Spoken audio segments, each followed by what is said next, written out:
Hello students, good morning and welcome to Chemistry Zone again with Pragna Madam.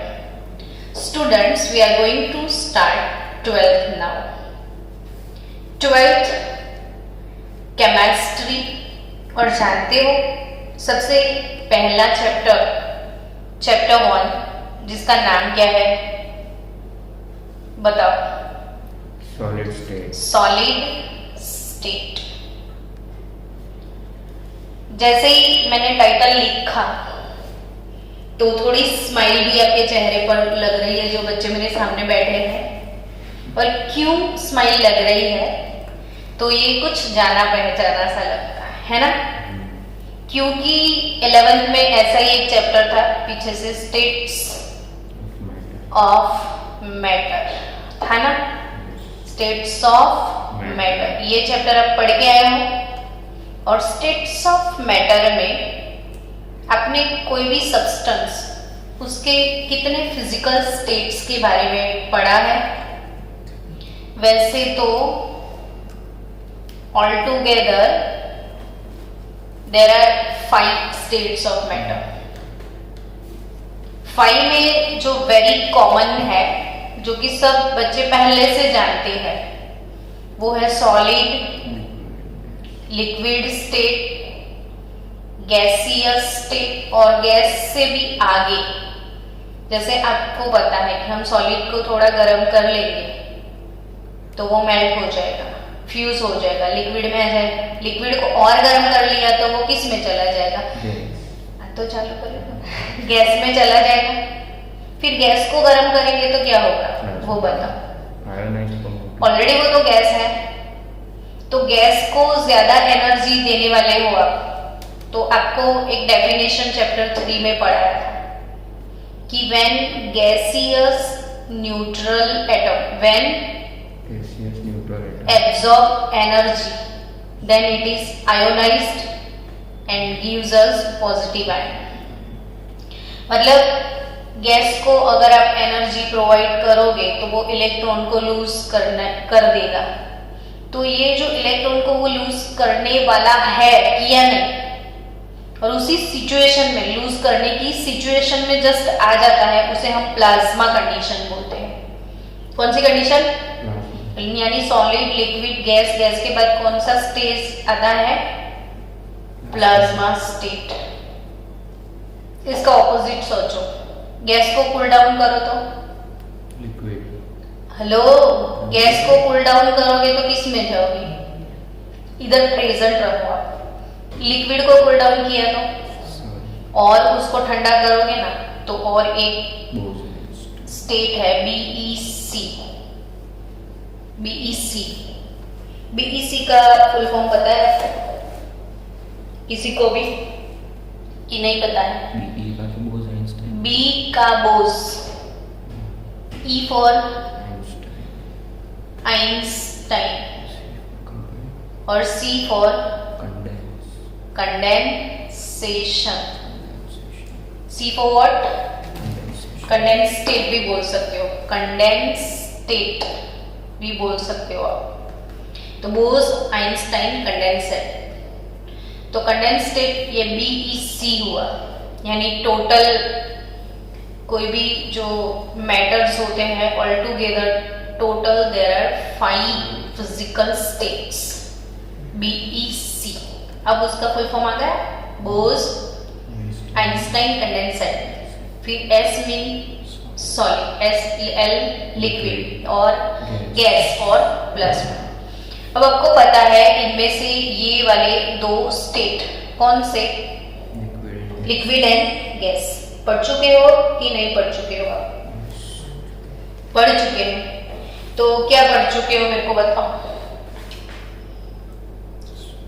Liquid और gas के physical properties के बारे में, और वो भी चैप्टर नंबर 5 में। तो बाकी कौन सा है अपना?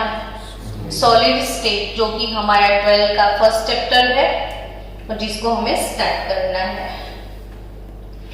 तो सॉलिड स्टेट के बारे में अगर बच्चों मैंने बाय चांस पूछ लिया कि what are physical properties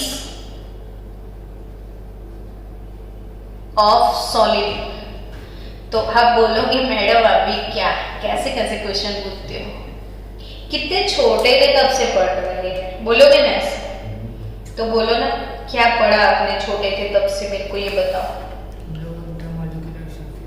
physical properties of solid, कैसे होते हैं सॉलिड। अच्छा मुझे ये बताओ कि सॉलिड, लिक्विड और गैस में बेसिक डिफरेंस वही होता है कि सॉलिड के जो पार्टिकल्स हैं वो एक दूसरे के काफी क्लोज होते हैं, है ना। बट लिक्विड को तो कोई कंटेनर में रखना पड़ेगा नहीं, और पार्टिकल इतने क्लोज नहीं होते हैं जितने क्लोज सॉलिड में होते हैं। और गैस के बारे में क्या बोलो, तो मैडम ढक्कन भी लगा उसको, नहीं तो बाहर निकल जाएंगे और काफी एक दूसरे से दूर हो जाएंगे। यानी ये जो पार्टिकल के बीच में कुछ ना कुछ अट्रैक्शन फोर्स होगा। क्या बोला मैंने, कि दो पार्टिकल के बीच में कोई ना कोई अट्रैक्शन होता है, उसे हम बोलते हैं इंटर मॉलिक्यूलर अट्रैक्शन फोर्सेस, यानी कि वंडरवाल फोर्सेस। बिना वजह किसी के अंदर कोई फोर्स होता है तो इसे हम वंडरवाल फोर्स बोलते हैं। तो इसमें हाई वंडरवाल फोर्सेस है, इसकी कंपैरिजन में थोड़े लो होते हैं इसमें, और इसमें बहुत ज्यादा लो होते हैं। तो प्रॉपर्टीज, फिजिकल प्रॉपर्टीज के बारे में अगर कोई बोल दे आपको, तो सबसे पहली फिजिकल प्रॉपर्टी अब हमेशा आपकी नोटबुक में मेरे साथ लिखा करो, ताकि आप सो ना जाओ। ये ऑनलाइन सेशन है और बच्चा ऐसे ही बैठे रहेगा तो वो सोएगा नहीं तो और क्या करेगा, ह्यूमन साइकोलॉजी। तो प्रॉपर्टीज ऑफ सॉलिड लिखते जाओ, पढ़ते जाओ, हम टाइम भी देंगे आपको। तो इन सॉलिड स्टेट द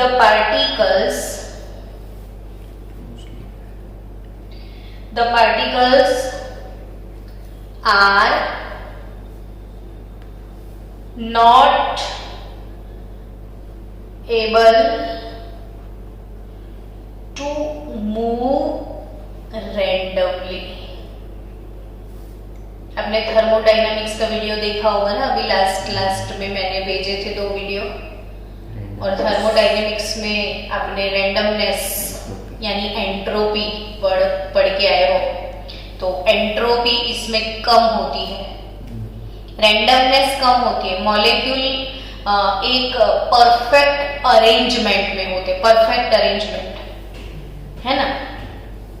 तो ये एक पहला फिजिकल प्रॉपर्टी है कि सॉलिड स्टेट में particles are not able to move randomly, fix उनकी पोजीशन होती है।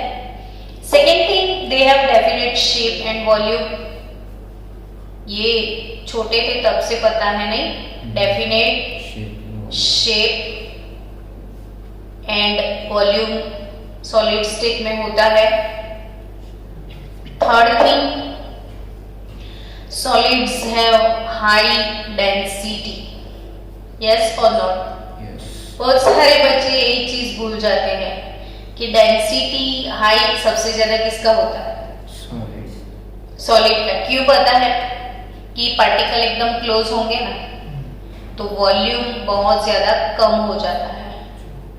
और डेंसिटी को हम D से लिखते हैं, तो D is nothing but mass by volume, और वॉल्यूम डिक्रीज होने की वजह से डेंसिटी सॉलिड का इंक्रीज हो जाता है।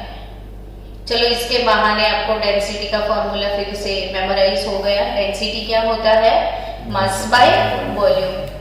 तो सॉलिड, लिक्विड, गैस में हाई डेंसिटी सॉलिड की होती है, उससे थोड़ी कम डेंसिटी, क्योंकि वॉल्यूम बढ़ जाता है, और गैस का वॉल्यूम तो बहुत ज्यादा बढ़ जाता है, तो डेंसिटी काफी लो हो जाती है।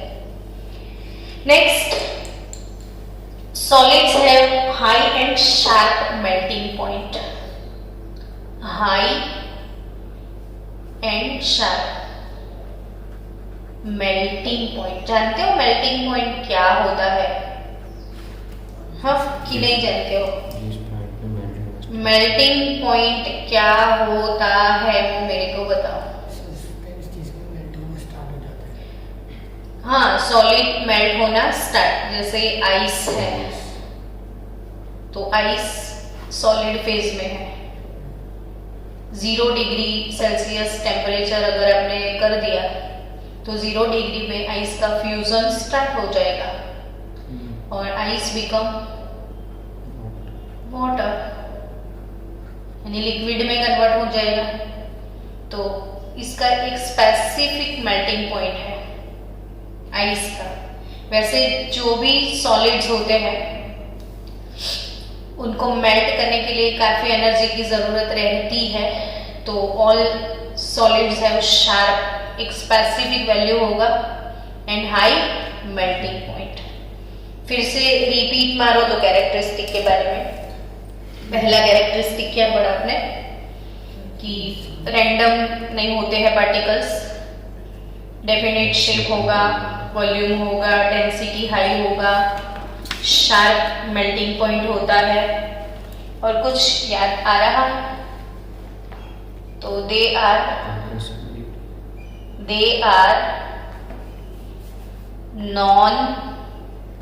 नॉन बोलूं तो भी याद आ जाए, कंप्रेसिबल। तो कंप्रेसिबल यानी उसको कंप्रेस करके छोटा नहीं बना सकते। आइस क्यूब लेके कंप्रेस कर सकते हो? नहीं कर सकते हैं, तो नॉन कंप्रेसिबल होते हैं। और दूसरी चीज, दे show very slow diffusion. Diffusion तो होता ही नहीं ऑलमोस्ट। डिफ्यूजन मतलब क्या है? एक दूसरे में मिक्स हो जाना, जैसे गैस का डिफ्यूजन होता है। आप रूम में, क्लोज रूम है, ठीक है, कोई कोने में जाके स्प्रे का बॉटल थोड़ा सा स्प्रे लगा दो, थोड़ी देर में क्या होगा? पूरे रूम के अंदर उसकी खुशबू फैल जाएगी, यानी इसको बोलते हैं हम डिफ्यूजन। लिक्विड भी थोड़ा बहुत डिफ्यूज होता है, ज्यादा नहीं, लेकिन सॉलिड का तो डिफ्यूजन होने वाला ही नहीं है। तो ये थे सॉलिड के थोड़े बहुत प्रॉपर्टीज, जो तो छोटी सी चीज थी, वैसे भी आपको आते थे।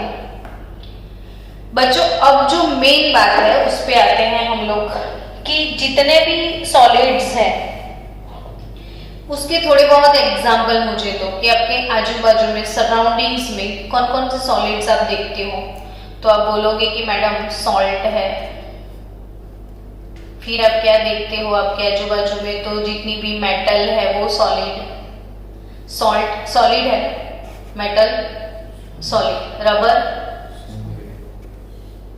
रबर सॉलिड में आता है, ओके। प्लास्टिक सॉलिड में आता है। फिर और एग्जांपल चाहिए मुझे, सैंड है ना, स्टोन, चलो। फिर बताओ, would, salt, metal, rubber.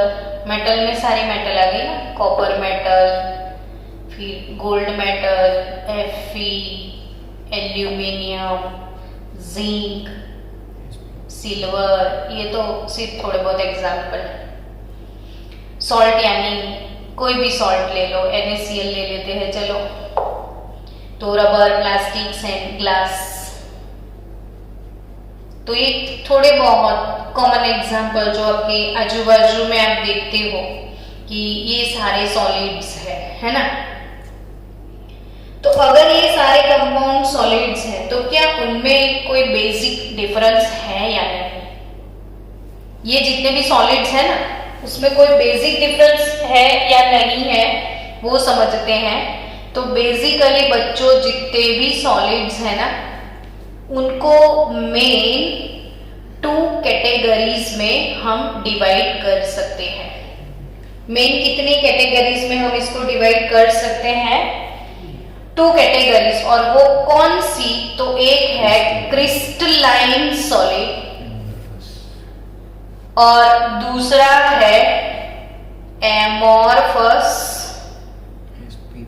Crystalline solid और दूसरा एमोर्फस सॉलिड। हित बीच बीच में तो बोला कर ताकि मुझे भी नींद ना आ जाए। क्योंकि टॉपिक ही ऐसा है, एकदम रूटीन टॉपिक है, कुछ है नहीं खास। तो आपको पहले ये समझना था सॉलिड स्टेट में कि सॉलिड स्टेट की कैरेक्टरिस्टिक क्या है। दूसरा क्या समझना था कि जितने भी सॉलिड्स मैंने यहाँ पे रूटीन आपकी डे टू डे लाइफ में आप देखते हो, ऑब्जर्व करते हो, अभी हम जिस रूम में बैठे हुए हैं उसके आजू बाजू में जो कुछ भी दिख रहा है, तो ये सारे जितने भी सॉलिड्स मैंने लिखे हैं उनको मुझे क्लासीफाई करना है उसकी कैरेक्टरिस्टिक के हिसाब से।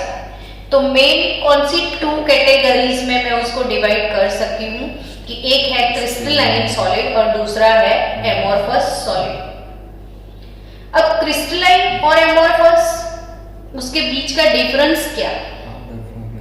तो powder form and crystal form, वैसे पाउडर फॉर्म में तो सॉल्ट भी होता है, लेकिन वो पाउडर को आप ऐसे टच करोगे ना तो आपको कैसा फील होगा? स्मूथ फील होगा? कभी भी नहीं, रफ लगेगा। लेकिन कहीं आपने टेल्कम पाउडर को ऐसे रब किया तो स्मूदी लगता है, तो स्मूदी यानी अमोर्फस। और पाउडर बनाने के बाद भी वो दरदरा है तो वो कैसा? क्रिस्टलाइन। तो आपको अब लगेगा कि वो ये भी बहुत इजी कंसेप्ट है, लेकिन ये हमारे बोर्ड के लिए 4 मार्क्स का क्वेश्चन है कि क्रिस्टलाइन सॉलिड और एमोर्फस सॉलिड दोनों के बीच में डिफरेंस क्या है। तो पहले एक कॉमन काम करते हैं, अभी थोड़ा सा गेम खेल लेते हैं कि ये जितने भी सब्सटेंस मैंने लिखे इधर मेरे को डिवाइड करके दो ना क्रिस्टलाइन में और एमोर्फस में।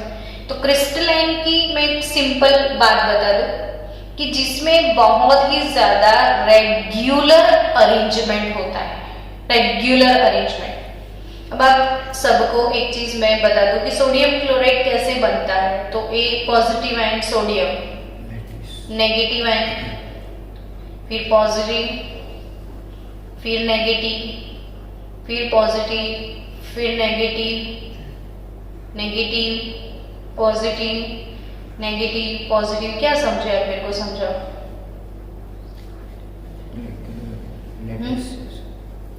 तो ये लैटिस में कुछ रेगुलर पैटर्न दिखा आपको, परफेक्ट। पॉजिटिव के बाद नेगेटिव, जैसे संडे के बाद हमेशा मंडे ही आता है, मंडे के बाद हमेशा ट्यूसडे ही आता है, एक रेगुलर, वो कभी चेंज हुआ? वैसे ही पैटर्न, तो वो क्रिस्टलाइन। और रैंडम कुछ भी, तो वो एमोर्फस। अब एक सिंपल सी बात की, अगर ये सॉल्ट केक है और आपके घर में ऐसा सॉल्ट केक है जिसको हम क्रिस्टल बोलते हैं, ठीक है, लेटिस बोलते हैं। क्या बोलते हैं? लेटिस। सॉल्ट का इतना बड़ा देखा है कभी घर में? आपके घर में पाउडर फॉर्म में हमेशा सॉल्ट आता है, पर बिफोर पाउडर वो जो होता है लेटिस, वो देखा है? वो ग्राइंड करके बेचते हैं ना। तो वो जो एक बड़ा सा लेटिस होता है, उस लेटिस को कहीं से अपने तोड़ दिया, पाउडर बना दिया, तो इसके जितने भी छोटे छोटे पार्टिकल्स होंगे ना, उसमें भी अरेंजमेंट परफेक्ट ही होगा। और ये छोटे पार्टिकल एक दूसरे के कंप्लीट सेम होंगे, एक दूसरे के जैसे ही होंगे। 2 पीस अगर घीस के हो जाते हैं तो उसकी अरेंजमेंट भी एक दूसरे के जैसे ही होगी, अलग नहीं होगी। लेकिन एक बात सोचो कि घर में प्लास्टिक का बकेट है या ग्लास वाला विंडो है और एक बॉल मार दो ग्लास विंडो में या कुछ लग जाए तो ग्लास कैसे टूटता है, वो देखो क्लीवेज कैसा होता है ग्लास का। तो ऐसे रैंडम क्लीवेज होता है, कहीं से भी ग्लास टूट जाता है। प्लास्टिक कहीं से भी टूटेगा। प्लास्टिक की बकेट को एक लात मार के देखो कैसे टूटेगा, अजीब ब्रेक होगा। वुड को भी देखो, है ना, तो वुड को ऐसे कुहाड़ी से मारोगे ना तो वो भी कोई अजीब शेप में टूटेगा। तो वो उससे ही पता चलता है कि ये लोग अमोर्फस है, रेगुलर अरेंजमेंट नहीं है। तो चलो इसको मेरे को डिवाइड करके दो। क्रिस्टलाइन में सॉल्ट किस में आता है? क्रिस्टलाइन सॉलिड में। मेटल क्रिस्टलाइन, मेटल जितने भी है वो क्रिस्टलाइन। रबर एमोर्फस, पता चल गया ना आराम से, क्योंकि रबर कैसे भी टूटेगा। Plastic amorphous, sand crystalline, stone crystalline, would amorphous. Glass is a pseudo solid, वो सॉलिड होता नहीं है, दिखता है। सुपर कूल्ड लिक्विड, ग्लास क्या है? Super cooled liquid. तो चलो बच्चों, आज हम क्रैक करेंगे अपना 3 मार्क्स का सबसे बड़ा क्वेश्चन। और 3 मार्क्स के लिए एक बिग क्वेश्चन आज आपका हो जाएगा। सबको प्रिपेयर करके कल बिफोर लेक्चर आपको टेस्ट भी देना है। तो सबको प्रिपेयर करके क्या देना है? कल टेस्ट आने से पहले 10 मिनट में कंपलसरी टेस्ट लिखना है। 12th में नहीं लिखोगे तो आपको ही लॉस जाएगा। फिर बोलना मत कि आपने पहले से कुछ भी नहीं बताया मैडम। चलो नंबर 1, क्या हम पढ़ने के लिए जा रहे हैं? बोर्ड का मोस्ट आईएमपी 3 मार्क्स का क्वेश्चन, और इसके रिलेटेड क्वेश्चन आपको कॉम्पिटिटिव एग्जाम में भी मिलने वाले हैं। तो अपना आज का टॉपिक है difference between crystalline solid and amorphous solid. तो क्रिस्टलाइन और अमोर्फस का सबसे पहला डिफरेंस शेप वाइज देखा जाए। आपकी टेक्स्ट बुक में पूरा डिफरेंस दिया हुआ है टेबल फॉर्म में। तो शेप के बारे में बोलो। चलो क्रिस्टलाइन में क्या बोलोगे आप? Definite shape. वो तो कोई भी सॉलिड में होता है, लेकिन डेफिनेट शेप के साथ साथ आप बोल सकते हो एक खासियत, वो है characteristic geometry. Characteristic geometry. For example, मैं आपको सॉल्ट की बात करूं कि ये सॉल्ट मैंने आपको बोला Na+Cl-, और उसकी एक स्पेसिफिक ज्योमेट्री सबको, मेरे हर एक बच्चे को कभी भी मैं बोलूं कि NaCl ड्रॉ करके दिखा दो, तो उनको 100% पक्के से NaCl के बगैर ये चैप्टर खत्म ही नहीं होगा। हर एक सम्स में आपको जरूरत पड़ेगी। तो पहले ऐसे एक स्क्वायर बनाना है, फिर उस स्क्वायर को ऐसे डिवाइड करना है। ओके, छोटे छोटे पॉइंट्स बना दो ऐसे, और हर एक पॉइंट्स पे लाइन खींच लो ऐसे।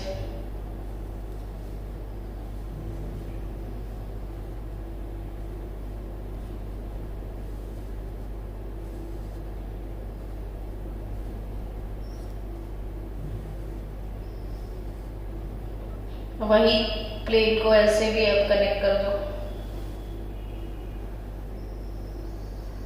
और ये जो एक यूनिट सेल बन गया, वो कॉर्नर वाला है ना, वहां पे आपको हमेशा क्लोरीन डालना है। फिर इधर क्या डालोगे आप? सोडियम। फिर ये क्या है? क्लोरीन। फिर सोडियम, फिर chlorine, sodium, chlorine, sodium, chlorine, ऐसे पूरा कंप्लीट करना है। अब ये क्लोरीन है तो ऑब्वियसली इधर क्या होगा? सोडियम। इधर भी क्या होगा? सोडियम। तो बीच में क्या आ जाएगा? क्लोरीन। समझे कि नहीं समझे? तो ये रेगुलर अरेंजमेंट हुआ। डेफिनेट शेप तो मिलेगा, लेकिन आपको डेफिनेट ज्योमेट्रिकल शेप भी मिला। और ये वाले शेप को ना हम ऑक्टाहेड्रल शेप बोलते हैं। कौन सा शेप बोलते हैं? यानी इसका स्पेसिफिक ज्योमेट्रिकल शेप होता है किसका? क्रिस्टलाइन सॉलिड का। Concept clear? ऐसा ग्लास में नहीं मिलेगा आपको, वुड में नहीं मिलेगा, प्लास्टिक में नहीं मिलेगा। तो क्या समझे? पहली characteristic definite shape and characteristic geometry. तो अमोर्फस में क्या लिखोगे आप? Irregular shape. शेप तो होता है लेकिन इरेग्युलर, को ज्योमेट्री नहीं मिलेगा आपको। तो सबसे पहला पॉइंट हमने कौन सा फोकस किया? इधर शेप के बारे में। ये क्वेश्चन पूरा पूरा बाय हार्ट करना है आपको। क्यों? यस, ये वाले चैप्टर से ना बोर्ड के अंदर 3 और 4 मार्क्स के क्वेश्चन आते हैं, 3 मार्क्स के आते हैं। तो ये क्वेश्चन हम कंसीडर कर सकते हैं प्रिपेयर करने के लिए। तो शेप के बाद दूसरा है मेल्टिंग पॉइंट। क्या? Melting point. मेल्टिंग पॉइंट तो अभी अभी मैंने बोल दिया ना, definite and sharp melting point. क्या लिखना है इधर? Definite and sharp melting point. Definite and sharp melting point, which is the characteristic of the crystal or a solid. And amorphous may become soft gradually during the small temperature range. एक simple सी बात है, अपने plastic की बात करी ना, तो सबके घर में प्लास्टिक की वो पॉलीथीन बैग जो होती है वो तो है। अब इसको आप गर्म करोगे गैस पे, थोड़ा सा टेम्परेचर देने वाले हो तो वो थोड़ा एकदम सॉफ्ट हो जाएगा, फिर वो मेल्ट होगा। लेकिन आप ऐसा नहीं बोल सकते हो कि प्लास्टिक 500 डिग्री सेल्सियस पे मेल्ट होता है या 10, तो गर्म करोगे तो वो लिक्विड मतलब सॉफ्ट हो जाता है। तो एक स्पेसिफिक मेल्टिंग पॉइंट नहीं होता है। समझ रहे हो मैं क्या बोल रही हूँ? क्या बोला मैंने कि इट बिकम सॉफ्ट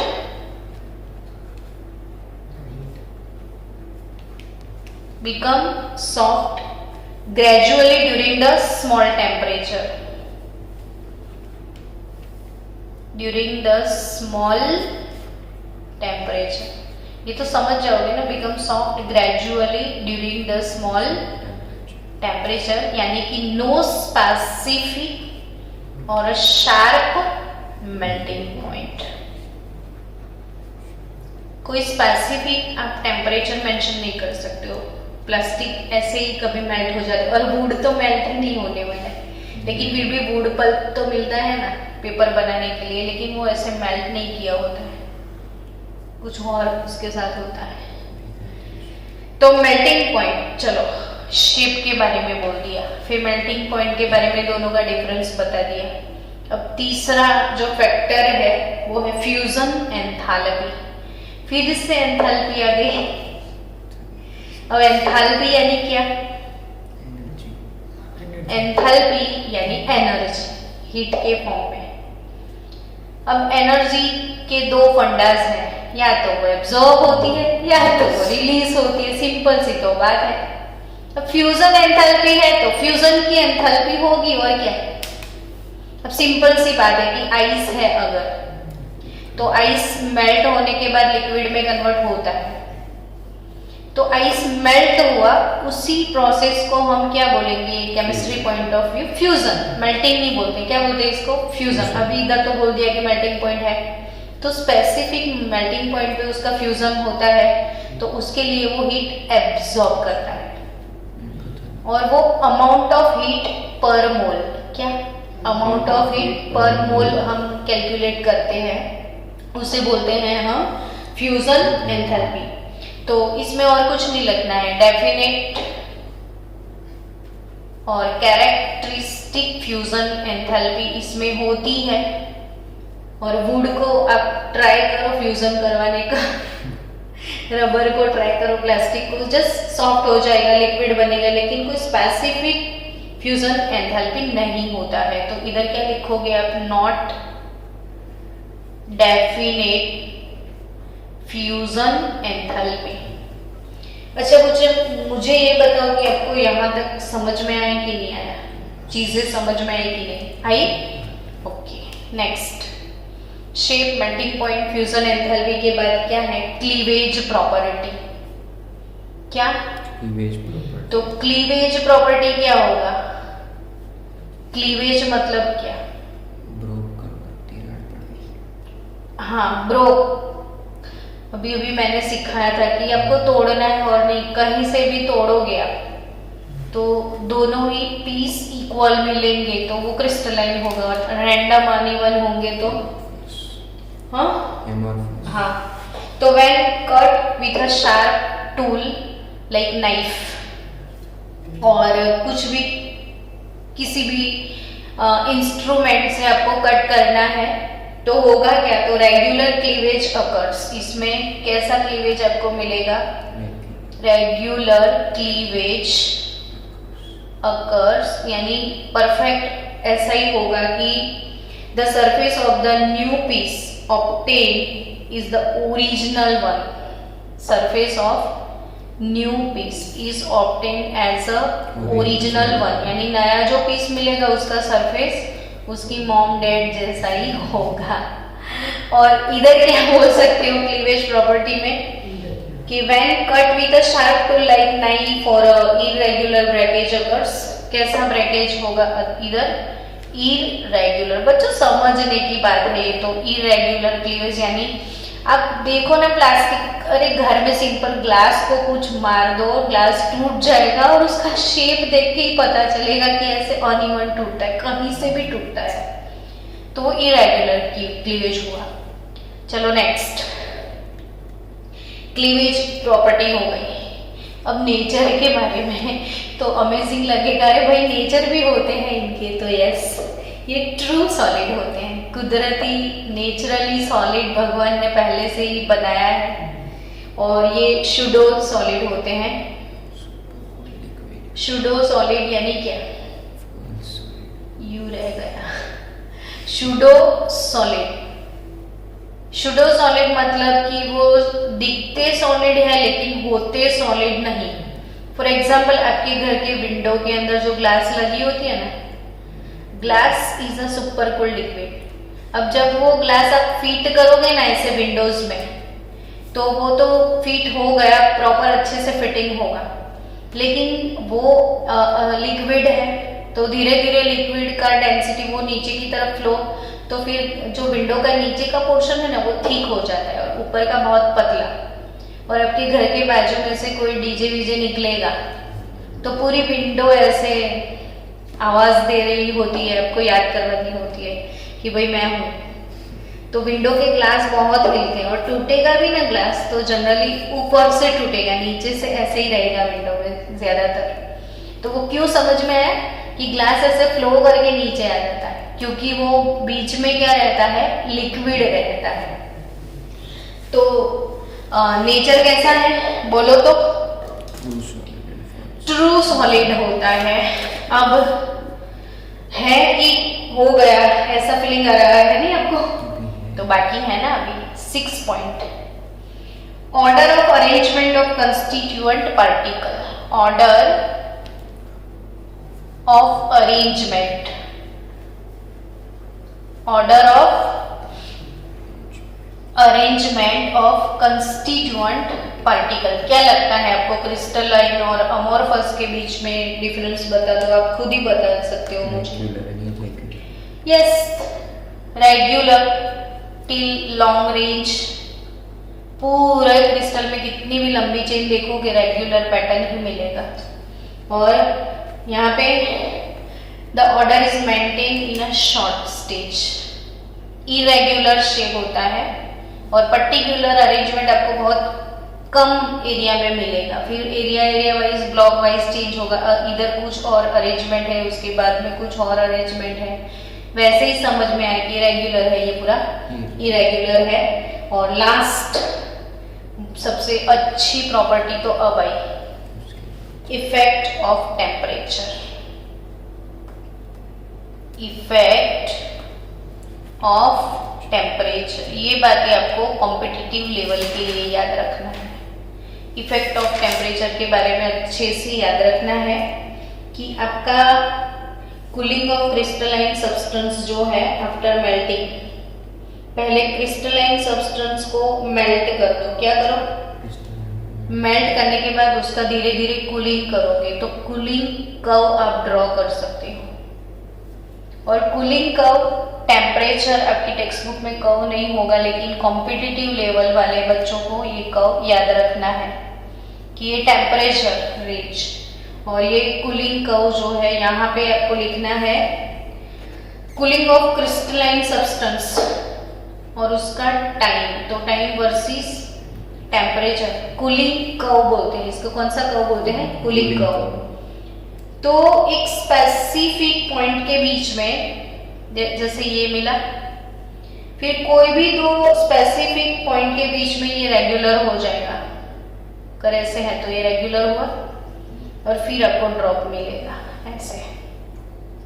तो कोई भी दो स्पेसिफिक टेम्परेचर के बीच में रेगुलर होता है और मतलब ब्रेक होता है कि ये हुआ और बीच में ऐसे आपको एक स्पेसिफिक रेंज मिले, ये क्रिस्टलाइन में होगा ऐसा। अमोर्फस में कैसा, तो कोई ऐसे जोन नहीं मिलेंगे, सीधा स्ट्रेट। तो आप क्या बोल सकते हो कि the graph temperature versus time obtain on cooling after heating is not a curvature. ये पूरा कर्वेचर है नहीं है, बीच में कुछ अजीब सा आया मोड। स्पेसिफिक टेम्परेचर जोन के बीच में स्ट्रेट लाइन में मिलता है और ये पूरा कर्वेचर शेप में ही होगा। तो ड्यूरिंग क्रिस्टलाइजेशन ये ऐसे अगर है तो वो क्रिस्टलाइन है, और अगर ऐसे है तो कर्व शेप में है तो वो क्या है, एमोर्फस। तो आपको ग्राफ, कौन सा ग्राफ फिर से रिपीट मारो तो याद हो गया कि नहीं, मैं देख लूं कौन सा ग्राफ बच्चों, टेम्परेचर वर्सेस टाइम का कूलिंग कर्व। उसको पहले मेल्ट कर दिया फिर कूल कर रहे हो आप, तो टाइम वर्सेस टेम्परेचर का कर्वेचर शेप नहीं मिलेगा, तो क्रिस्टलाइन कर्वेचर शेप मिला तो वो क्या, तो क्या हो, बोलो, एमोर्फस। आया कि नहीं समझ में? ऐसे मतलब कोई भी एक जोन मिला फिर स्ट्रेट मिला फिर ऐसे मिलेगा और ऐसे सीधा सीधा मिल जाए तो वो क्या है, एमोर्फस सॉलिड है। अब और एक प्रॉपर्टी है जो आपको अच्छे से याद रखनी है सबको, वो है इसके जो प्रॉपर्टीज है उसके बारे में। कौन से प्रॉपर्टीज, तो फिजिकल प्रॉपर्टीज। मैं क्रिस्टलाइन सॉलिड की बात कर रही हूं, मैं क्या बात कर रही हूं, क्रिस्टलाइन सॉलिड की कौन सी प्रॉपर्टीज, फिजिकल प्रॉपर्टी। अब कौन सी फिजिकल प्रॉपर्टी, तो लाइक इलेक्ट्रिकल कंडक्टिविटी। इसमें से क्वेश्चंस आपको कॉम्पिटिटिव लेवल में मिलेंगे, फिर बोलना मत कि आपने बोला नहीं था। अभी बोल रही हूँ, बजर बज चुका है, जागो ग्राहक जागो। मैं फिजिकल प्रॉपर्टी की बात कर रही हूँ, कौन से फिजिकल प्रॉपर्टी को बताओ, तो इलेक्ट्रिकल कंडक्टिविटी, थर्मल कंडक्टिविटी। लिख रहे हो आप लोग नोटबुक में साथ साथ कि सो गए फिर से? इलेक्ट्रिकल कंडक्टिविटी, फिर क्या, थर्मल कंडक्टिविटी, मैकेनिकल स्ट्रेंथ।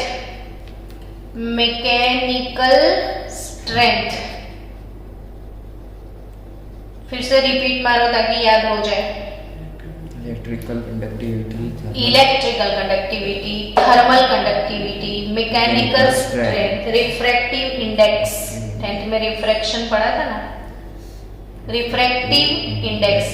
ऐसे जो प्रॉपर्टी होते हैं क्रिस्टलाइन सॉलिड के, तो are not the same in all direction. Most time की चीज क्या याद रखनी है, are not same in all direction. अब हम गलती क्या करते हैं कि क्रिस्टलाइन बोले ना तो हमारे मन में कोई इमेजिनेशन आता है कि भाई उसका तो रेगुलर है, स्पेसिफिक है, तो सब कुछ सेम होगा, वही गलती करके आते हैं। तो इधर क्या याद रखना है, not same in all direction. Anisotropy इसको बोलते हैं, क्या बोलते हैं, एनाइसोट्रोपी। तो एनाइसोट्रोपी गलत है, इधर। तो एनाइसोट्रोपी मतलब कि हर एक डायरेक्शन में इसके ये सारे प्रॉपर्टी क्रिस्टलाइन के सेम नहीं होते हैं, इसके सेम होते हैं एमोर्फस के। तो एमोर्फस में कौन सी प्रॉपर्टी है, isotropy.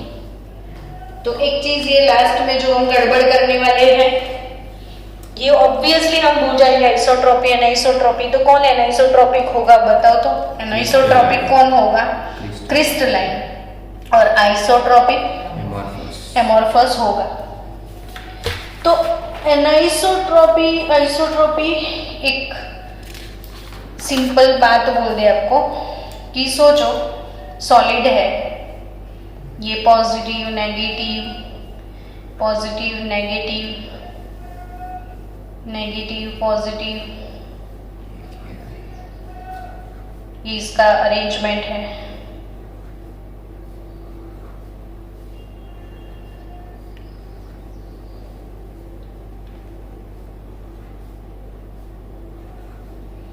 Specific arrangement crystalline solid कैसे होगा। अब इसकी प्रॉपर्टी डायरेक्शनल प्रॉपर्टी होती है, तो चलो यहाँ से आपने इस डायरेक्शन से देख रहे हो तो अरेंजमेंट आपको डिफरेंट मिलेगा कि नहीं, लेकिन बाई चांस आप इस डायरेक्शन से जा रहे हो तो अरेंजमेंट इधर की और इधर की अलग हो गई। तो जैसे जैसे डायरेक्शन चेंज होगा इसमें तो ऑब्वियसली क्रिस्टल का शेप अलग अलग ही होगा, अलग अलग डायरेक्शन से अलग अलग शेप मिलेगा। तो इसीलिए अलग अलग डायरेक्शन में इसकी प्रॉपर्टीज अलग अलग होती है, डिफरेंट होती है। इसको हम बोलते हैं एनाइसोट्रॉपी। आइसोट्रॉपी मीन्स हर एक डायरेक्शन से सेम। तो आप आज एक मोस्ट अहम चीज ये वाले चैप्टर में क्या सीखा आपने, बोलो आज के दिन conclusion. Crystalline solid and amorphous solid chapter 1 start हो चुका है। चैप्टर 1 का टाइटल है सॉलिड स्टेट, और सॉलिड स्टेट में आज आपने सीखा इंट्रोडक्शन में ये सीखा कि what are the physical properties of solid, general physical property of solid. उसके बाद आपने क्या सीखा कि solids are mainly divided in main 2 categories which is crystalline solid and amorphous solid. और क्रिस्टलाइन और अमोर्फस के बीच में कौन कौन सा डिफरेंस है, तो वो पॉइंट वाइज देखा आपने कि शेप के बारे में, मेल्टिंग पॉइंट के हिसाब से, फ्यूजन एंथैल्पी के हिसाब से, क्लीवेज प्रॉपर्टी के हिसाब से, नेचर के हिसाब से। फिर 6 वाला पॉइंट कौन सा था, order of arrangement of this constituent particle.